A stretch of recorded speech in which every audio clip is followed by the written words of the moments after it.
Graça e paz, queridos, que Deus abençoe a todos em nome do Senhor Jesus Cristo. Eu vou ler aqui com vocês uma passagem que está no Evangelho de Lucas, no capítulo de número 22, a partir do versículo 31. Apenas o 31 e o 32 eu vou ler. Está escrito assim: Simão, Simão, eis que Satanás vos reclamou para vos peneirar como trigo. Eu, porém, roguei por ti, para que a tua fé não desfaleça. Tu, pois, quando te converteres, fortalece os teus irmãos. Somente até aqui. Hoje nós vamos falar sobre Satanás. Não se assuste, a gente não pode ter uma diabofobia, um medo de diabo, mas também a gente não pode se dar ao luxo de ter uma ignorância a respeito de Satanás, dos seus desígnios e dos seus propósitos. O que ele quer, como ele nos ataca, por que ele nos ataca. Então, a primeira coisa que a gente tem que entender é que a palavra de Deus, ela é uma revelação que é progressiva. Ou seja, quando uma pessoa se converte, ela tem um entendimento, ela tem uma leitura e uma interpretação. No decorrer do tempo, conforme ela vai crescendo na graça e no conhecimento do nosso Senhor e Salvador Jesus Cristo, ela vai atingindo um outro patamar de compreensão.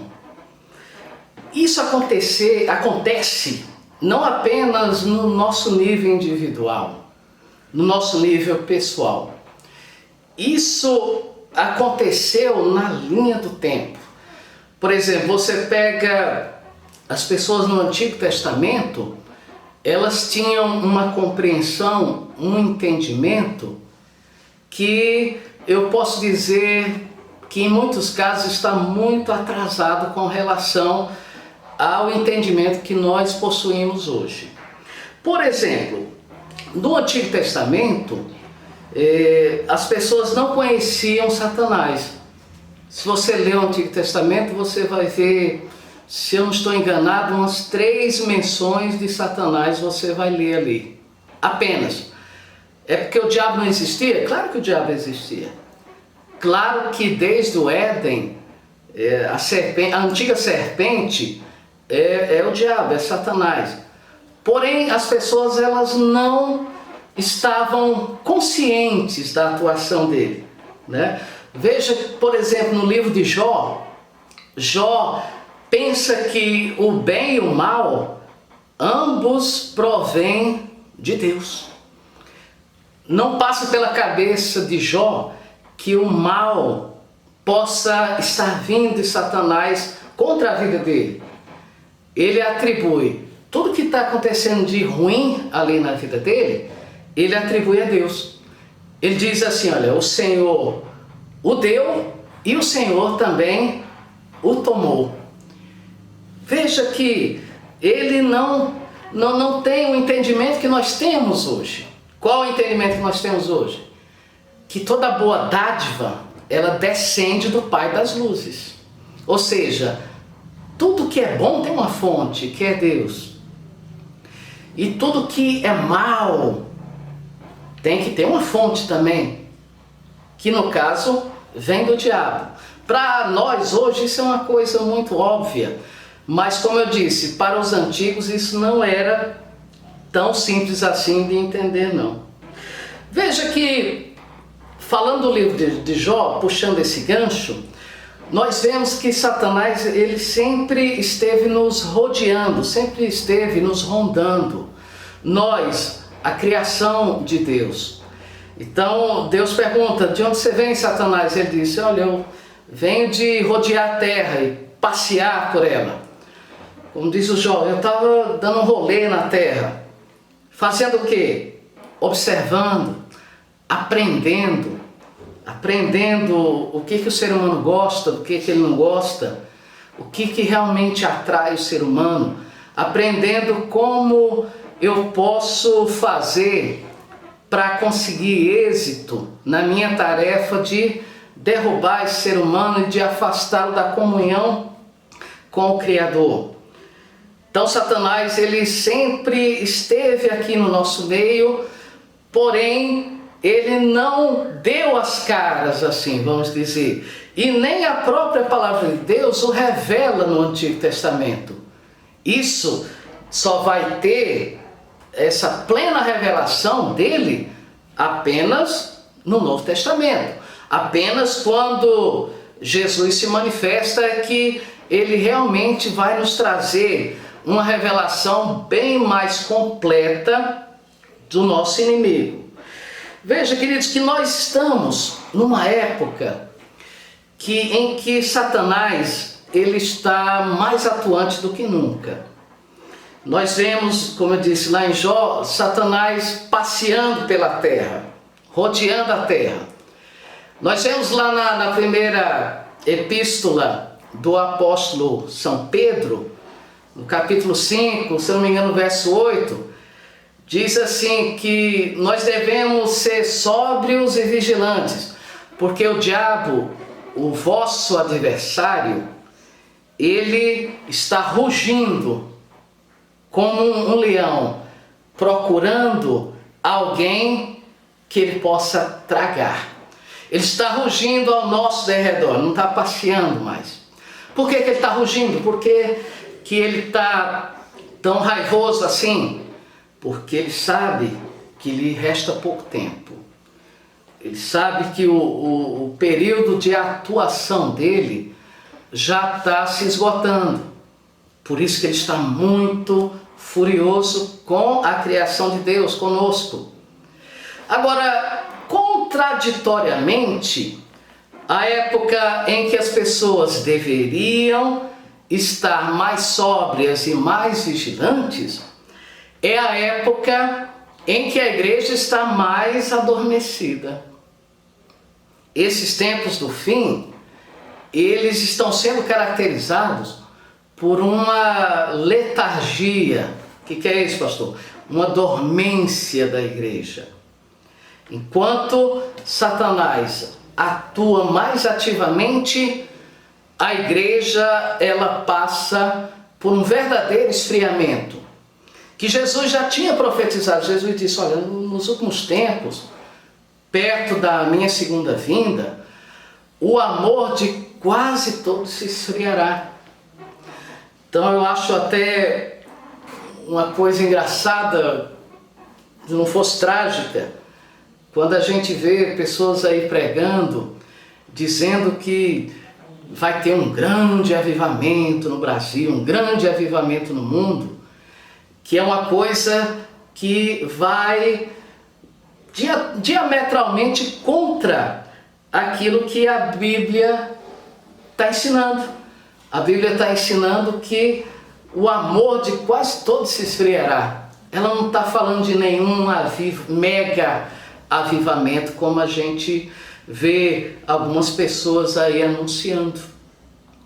Por isso, queridos, a gente tem a obrigação, a palavra de Deus diz assim, olha, resistir ao diabo e ele fugirá de vós. Não é uma sugestão, é uma ordem. Resistam ao diabo e ele fugirá da vida de vocês. Olha, eu assisti uns anos atrás aí, até hoje eu tenho o DVD desse filme em casa. É um filme chamado Os Suspeitos. Eu coloco esse filme entre os melhores que eu já assisti na vida. E esse filme é uma história, como o nome já diz, de uma quadrilha que comete vários delitos e em determinado momento eles são presos ali. Claro que eles negam a participação nos crimes e tal, só que a gente vai conjecturando quem realmente é o criminoso, quem realmente planejou aquilo tudo. E entre essas pessoas que foram presas, suspeitas, tem um aleijadinho lá. Ele puxa de uma perna E o filme inteiro a gente fica imaginando, claro que não pode ser esse aleijado o líder dessa facção. E para nossa surpresa, quando vai acabar o filme, que há essa revelação, há essa epifania de que aquele aleijado era realmente o líder daquele grupo ali, daquele bando criminoso. E o filme encerra-se com uma frase que eu nunca esqueci.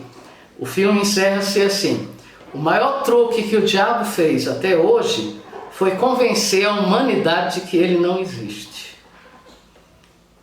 Veja, queridos, Davi, assim como Jó, também ele não tinha essa percepção de Satanás. Uma vez Davi teve uma ideia de promover um censo em Israel. O que é um censo? Fazer a contagem do tamanho do exército, quantas pessoas tem no país, ou seja, números. Por que ele queria esses números?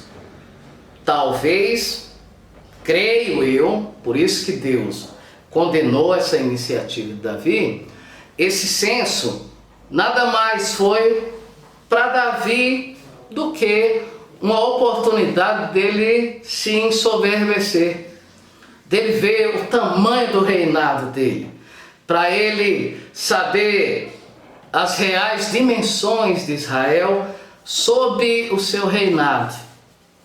Ou seja, Davi queria ver quão grande ele era realmente, qual o tamanho do seu poderio. Davi não percebeu, mas a Escritura Sagrada ela diz assim, que Satanás colocou essa ideia em Davi, que Satanás sugestionou essa ideia no coração de Davi. Ou seja, mas Davi em nenhum momento ele tem esse pensamento, essa percepção. Olha, essa coisa minha de me orgulhar, isso não pode vir de Deus. E essa iniciativa disso daí não pode estar vindo do nosso Senhor. Isso só pode estar vindo de um ser que é antagônico a Deus, de um ser que quer me prejudicar, como acabou acontecendo realmente, que o pecado traz as suas consequências e Davi teve que pagar caro por ter levantado esse censo.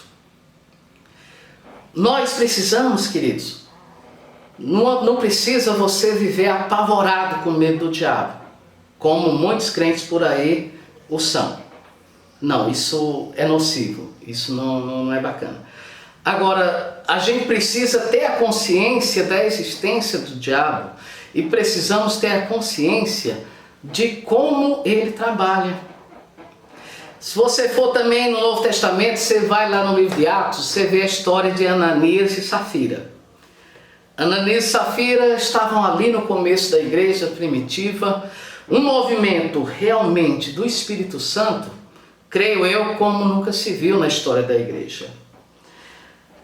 Tem um homem chamado Barnabé, ele vende tudo que ele possuía e ele deposita o dinheiro aos pés dos apóstolos. Só que Ananias e Safira tiveram uma ideia infeliz. Qual ideia? Eles combinaram, era um casal e disseram assim, olha, vamos vender tal coisa, um terreno que a gente tem, uma propriedade, e a gente diz que vendeu por X, quando na verdade o valor foi maior. Então, esse excedente, a gente fica com o dinheiro. E nós vamos dizer, os apóstolos, ó, vendemos por tanto, e o dinheiro todo que nós arrecadamos está aqui posto aos pés de vocês. Para que eles fizeram isso? Para, como se diz, parecerem espirituais. Orgulho religioso. Qual é a fonte disso? Vem de Deus ou vem de Satanás? Vem de Satanás. Mas eles também não perceberam isso. Depois que É revelado ali pelo apóstolo Pedro a mentira deles, que o Espírito Santo contou para Pedro qual era realmente a motivação daquele casal. Pedro vai dizer: Ananias, por que você permitiu que Satanás enchesse teu coração? Então veja, queridos, que há ideias que elas não nascem propriamente dentro de nós. Elas têm uma fonte, que é o mal, que é Satanás. E que a gente precisa saber que determinadas ideias não vêm de Deus. Pastor, como é que eu sei que uma ideia não vem de Deus? Eu tenho que confrontar essa ideia com o que a palavra de Deus me ensina, me instrui. Se eu faço uma coisa na igreja com o intuito somente de aparecer, somente de me vangloriar, ainda que esteja no contexto da igreja, isso não pode vir de Deus. Nós temos que ser radicais nesse ponto. Nós temos que ser taxativos nesse ponto. Porque, senão, nós vamos estar acatando todo tipo de ideia diabólica. E essas ideias diabólicas, elas nos levarão à ruína, você pode ter certeza. Como eu disse, não é para a pessoa viver com medo do diabo e não é para atribuir ao diabo todas as coisas. A gente tem que evitar os extremos que a gente está vendo na igreja. Porque nós, quando não é 8 é 80 no nosso meio. Tem gente que vê demônio em tudo. E tem gente que não vê diabo em nada. Outro dia eu vi no YouTube uma mulher, uma tal de Apóstola Sol, ela fazendo uma pregação lá, que, querido, se não fosse trágico, eu diria que é engraçado. A mulher dizendo assim: existem demônios dentro das panelas, existe demônio dentro do armário. E eu fiquei olhando e falei: meu Deus do céu, que coisa absurda. Até porque o que é que um demônio ganha possuindo uma panela? É isso que eu gostaria de saber. Eu acho que só se esse demônio for muito masoquista e muito suicida. Porque em Apocalipse diz que eles vão queimar eternamente no lago de fogo. Por que que ele entraria voluntariamente dentro de uma panela? É isso que eu gostaria de saber. Então aí é um extremo que a gente tem. Da pessoa ver o diabo em tudo. Tem crente que vê diabo na Coca-Cola. Tem crente que vê diabo na maionese Hellmann's. Hell, inferno. Man, homem do inferno. Maionese Hellmann's. Diabo. Ele vê diabo em tudo. Mas não vê as verdadeiras obras do diabo. Porque para isso se manifestou o Filho de Deus. Para destruir as obras do diabo. Então a gente tem que saber que o diabo tem obras. Que o diabo tem ações. E que o diabo influencia pessoas e pode influenciar nossas decisões. A gente precisa saber disso daí. Essa passagem que eu li para você, ela vai deixar isso muito claro. Jesus chega para Pedro. Jesus chama Pedro de Simão aqui. Diz: Simão, Simão, Satanás vos pediu para peneirar você. Então aqui eu vejo que, primeira coisa, o diabo não pode invadir a minha vida ao seu bel prazer, como muita gente por aí pensa. Veja que para ele trabalhar, para ele ter um acesso ali à vida de Pedro, Jesus tem que dar uma liberação para ele, tem que dar uma permissão para ele. Foi como eu citei lá no início, o que aconteceu com a vida de Jó. Então, Satanás está observando a terra, está rondando a terra, mas para ele atacar a vida de Jó, ele precisa de uma permissão concedida por Deus. Caso contrário, ele não pode A palavra de Deus ela é muito clara nesse sentido. Ela diz, olha, aquele que é de Deus, o maligno não pode lhe tocar. Então tira essa ideia da sua cabeça que o diabo pode deitar e rolar na sua vida quando ele bem entender. Isso não tem qualquer base bíblica. E nesse texto fica muito claro. Veja, Satanás pediu Pedro para peneirar a sua vida. Jesus está dizendo, e eu deixei. Mas por que Jesus deixou? É aí que a gente tem que entender. Jesus disse, olha, eu porém roguei por ti, para que a tua fé não desfaleça. Tu, pois, quando te converteres, fortalece os teus irmãos. Qual o objetivo de Jesus ter deixado o diabo peneirar a vida de Pedro?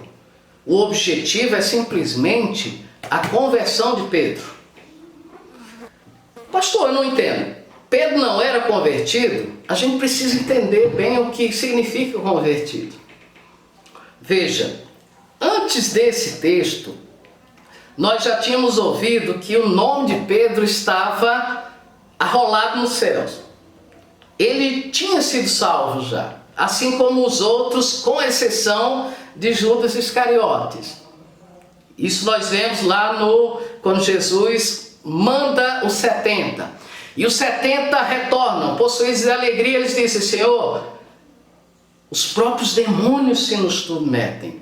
Eles estão maravilhados com o poder que lhes fora entregado pelo Senhor. Mas Jesus disse, olha, você não pode estar alegre porque os demônios se submetem a vocês. Vocês têm que estar alegres porque o nome de vocês já está relacionado nos céus. Então, Pedro é salvo. Não se discute isso daqui. Porém, queridos, assim como a revelação da palavra é uma coisa progressiva, a conversão é uma coisa progressiva também.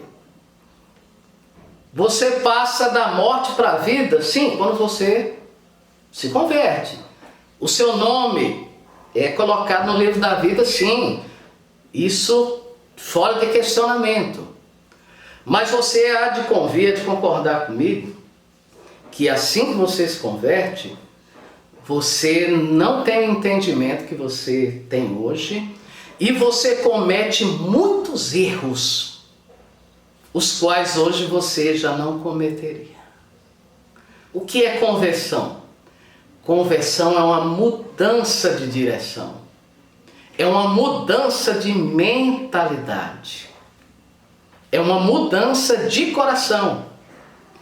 Uma vez eu conversando com a obreira Alexandra, a irmã Alexandra, e ela me contando uma vez que ela foi para Fortaleza e no ônibus ela começou uma discussão com uma pessoa sobre Maria. E ela caiu na bobagem de dizer que Maria não era uma mulher fora do normal, era um ser humano como outro qualquer. E a pessoa do outro lado da conversa, mariólatra, a pessoa simplesmente surtou. E a Alexandra me contando, pastor, hoje nunca que eu faria um negócio desse. Porque foi um negócio muito pesado, muito chato. Mas o que aconteceu? Por que Jesus permitiu que isso acontecesse? É aí que está, é a peneira de Satanás que o texto está falando. Pedro estava sendo peneirado, para quê? Jesus disse, olha, para quê, Pedro?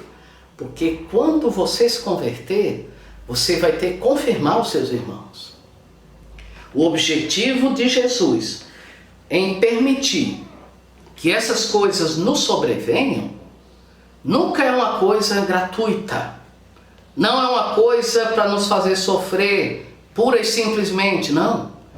É uma coisa que deva ser usada em prol do reino de Deus, em nível individual e em nível coletivo. Essa experiência, esse testemunho da Alexandra deve edificar outras pessoas, principalmente quem é novo convertido. Repito, porque quando a pessoa é nova convertida, ela tem assim um afã, uma vontade de arrancar as pessoas de doutrinas, de igrejas, de religiões que ela acredita que são más. E não há nada de mal nesse intento. O problema é o método que a gente vai utilizar. O problema é a maneira que nós vamos utilizar. O problema é a falta de tato em lidar com esse tipo de situação.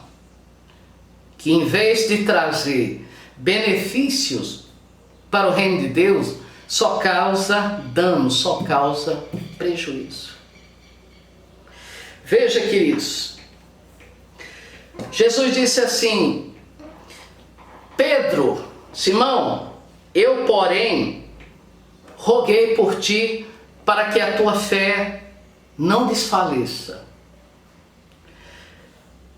Você pode estar sendo peneirado hoje, assim como Jó foi, assim como Pedro foi. Pedro não foi peneirado só nessa passagem. Há várias situações em que ele está sendo peneirado. Por exemplo, Pedro era um sujeito meio temperamental. Essa era a personalidade dele. Eu já não sou assim. Mas tem irmãos na igreja que são assim, são temperamentais. É aquele tipo de gente que não leva desaforo para casa. Se você escrever alguma coisa no Facebook, por exemplo, ele não engole não. Ele tem que responder. Pedro era assim. Quando Jesus foi preso, Pedro saca a espada e corta a orelha do servo do sumo sacerdote, a orelha de Malco. Por que isso acontece? Porque, queridos, é simples. Você tem forças do mal que, repito, elas não possuem a gente. O diabo não pode me possuir, mas ele pode me influenciar. Ele pode soprar ideias e sugestões, as quais eu posso acatar. Isso depende de mim. Por isso que o próprio Pedro, que passou por isso, que sofreu isso na pele, que sofreu isso na carne, ele vai dizer na sua epístola: sede sóbrios e vigilantes. Em outras palavras, é como Pedro estivesse dizendo: olha, sejam aquilo que eu não consegui ser. Porque eu não era uma pessoa muito sóbria. Falava o que vinha na veneta, agia primeiro e depois eu ia pensar nas consequências. E é esse tipo de gente que o diabo, como um leão, vai rondando, vai rugindo, procurando tragar. Esse tipo de gente é tragada. Perde a salvação? Não, a questão não é essa aqui. Mas que vai sofrer muito, vai sofrer muito.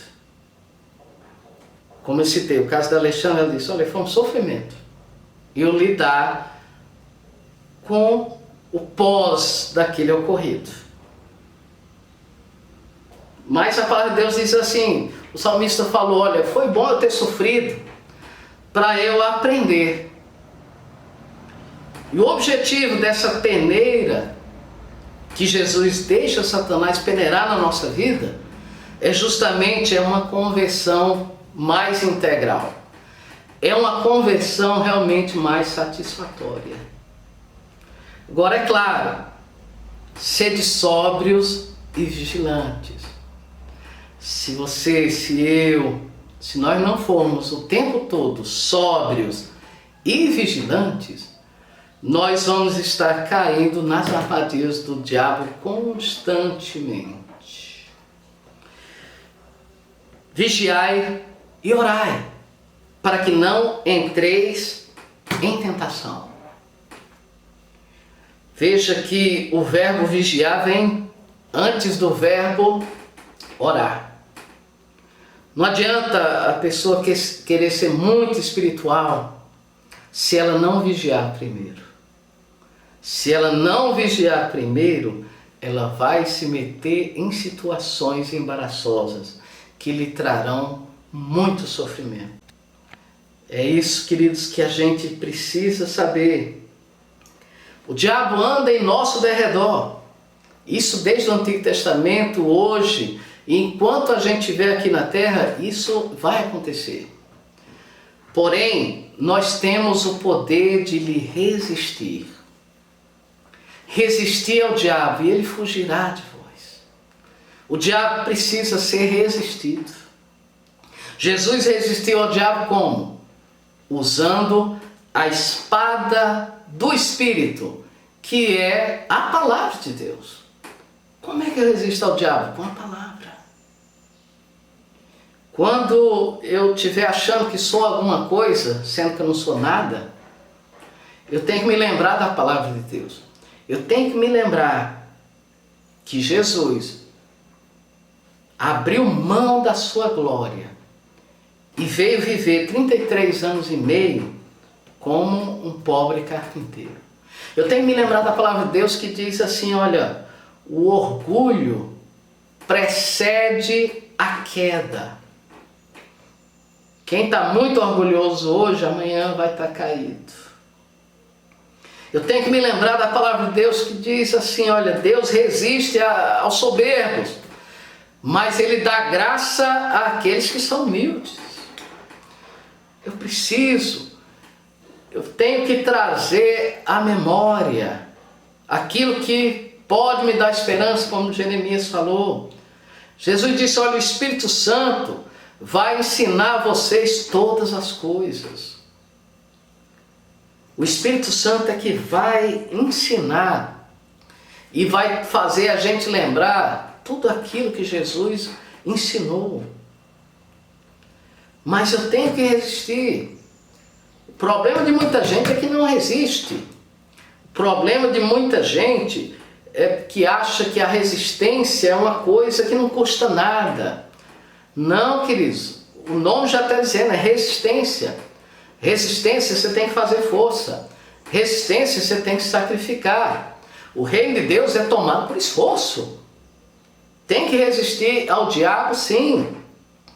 Temos que resistir às suas investidas, sim. Repito, nós temos uma vantagem. Jó não tinha o conhecimento que a gente tinha.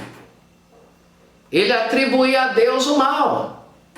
O que é mais complicado ainda. Como tem gente até hoje, tem igreja evangélica por aí que ensina. O sujeito vai ali, sei lá, bate o carro. Não, meu irmão, foi Deus. Foi Deus que fez para provar você esse acidente. Daí o sujeito pega uma doença incurável, foi Deus também. Daí o marido, a mulher vai embora, foi Deus também. Eu imagino a confusão mental na vida dessas pessoas. Porque a palavra diz que Deus é amor, e esse Deus só faz coisa para me prejudicar. Não, Jó não sabia, mas a gente sabe. Jesus disse para Pedro, olha Pedro, Satanás está peneirando na sua vida, meu filho. Você é temperamental? Satanás vai colocar pessoas no seu caminho para você perder a calma, para você perder a paciência, para você xingar, para você dizer palavrão, para você brigar, para arrumar confusão com o vizinho, com vizinha, no trabalho, na escola, para o testemunho seu enquanto cristão simplesmente ser destruído. Satanás quer isso, é do interesse dele. Mas muitos crentes não percebem.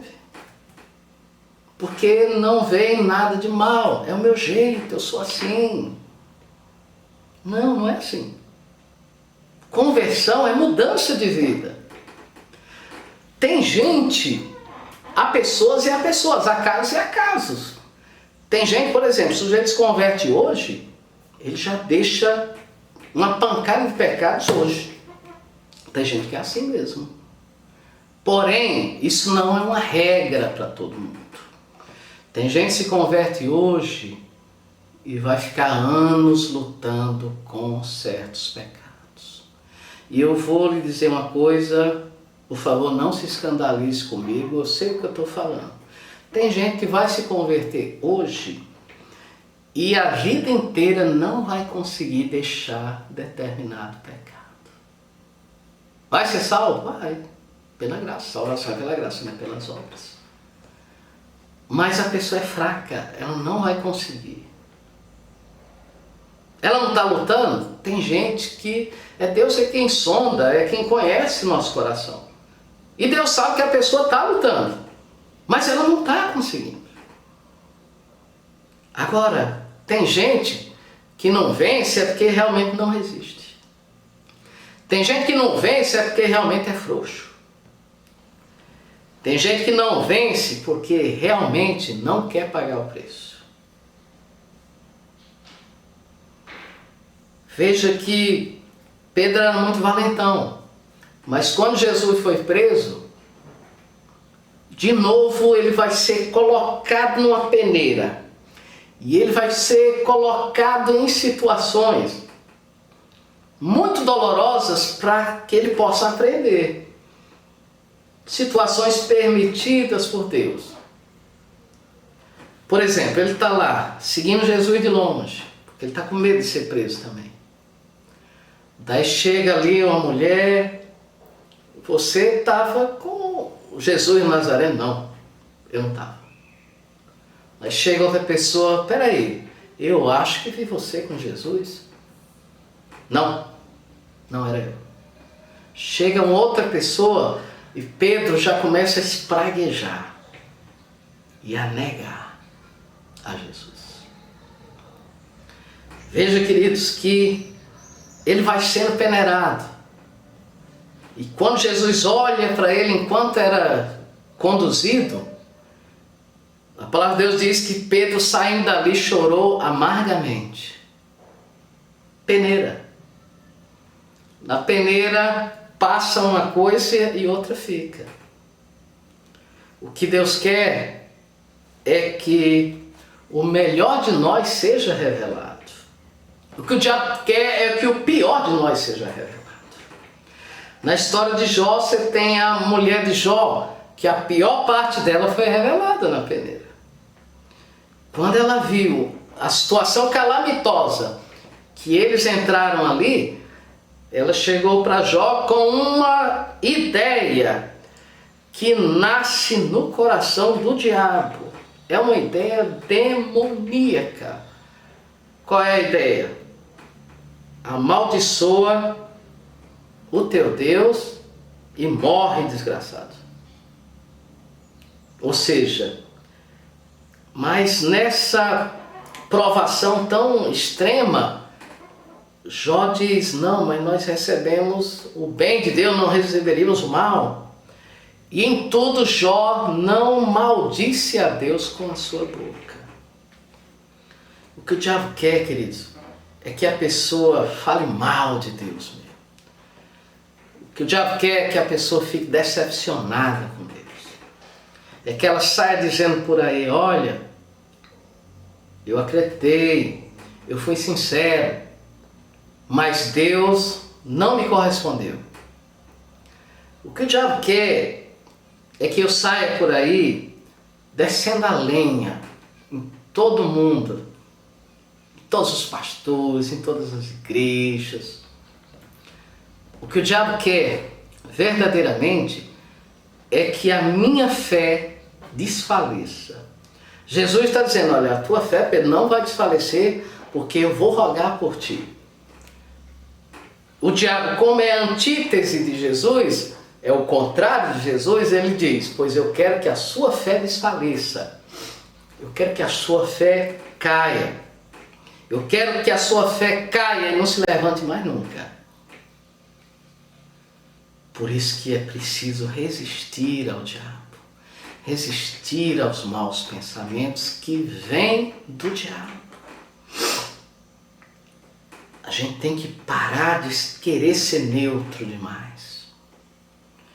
A gente, repito, em algumas coisas a gente tem que ser radical. Radicais nós temos que ser. Nós não podemos conversar muito com o diabo.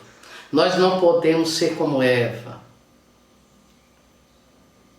Eva era para ter cortado a conversa, cortado as ideias que vinham da serpente. Resistir ao diabo e ele fugirá de vós. Fica subentendido nessa frase que se eu não resistir ao diabo, por que ele vai fugir de mim? Por quê? Você tem que resistir. Vem os maus pensamentos, você tem que resistir a isso. Você tem que combater isso com a espada do Espírito, que é a palavra de Deus. É curioso que a espada é uma arma de defesa individual. Eu acho bacana, é bíblico você ficar orando pelas pessoas. Paulo disse, olha, orem por mim, para quando eu, no abrir da minha boca, né, eu pregue o Evangelho, a palavra da verdade. É bíblico. Mas nunca se esqueça de uma coisa. A fé é individual. A fé não é uma coisa coletiva. Eu tenho que usar a fé que uma vez foi entregue a mim, aos santos. E eu tenho que combater o bom combate. Paulo disse, olha, eu sei que o Senhor também me livrará de toda a obra maligna e me levará salvo para o seu reino celestial. Então, não seja o famoso crente 6 horas, não. Que ele mesmo ora, só pede para os outros orar. Ó, 6 horas por mim, 6 horas por mim, não. Ore você, lute você, combata você.